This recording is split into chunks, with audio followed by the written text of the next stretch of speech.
தொப்புள் கொடி பத்தி ரீசென்ட்லி படிச்சேங்க.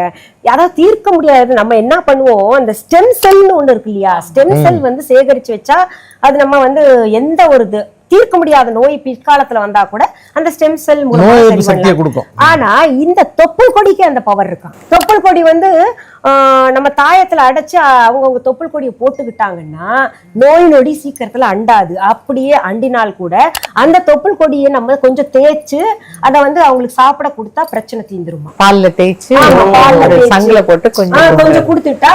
இது எனக்கு தெரிஞ்சோன்னா அப்படி நீங்க நம்ப மாட்டீங்க, ஒரு ஜஸ்ட் 2 வீக்ஸ் பிஃபோர் தான் இது படிச்சேன். ஏன்னா ஸ்டெம் செல் பத்தி எனக்கு தெரியுங்க.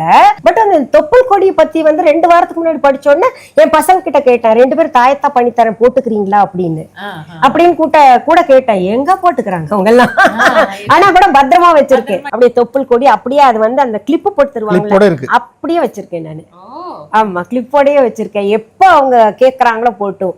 ஏன்னா பெரியவ டாக்டர், அவளுக்கு தெரியும் என்னைக்காவது தேவைப்பட்டுச்சுன்னா அவ எடுத்துப்பா.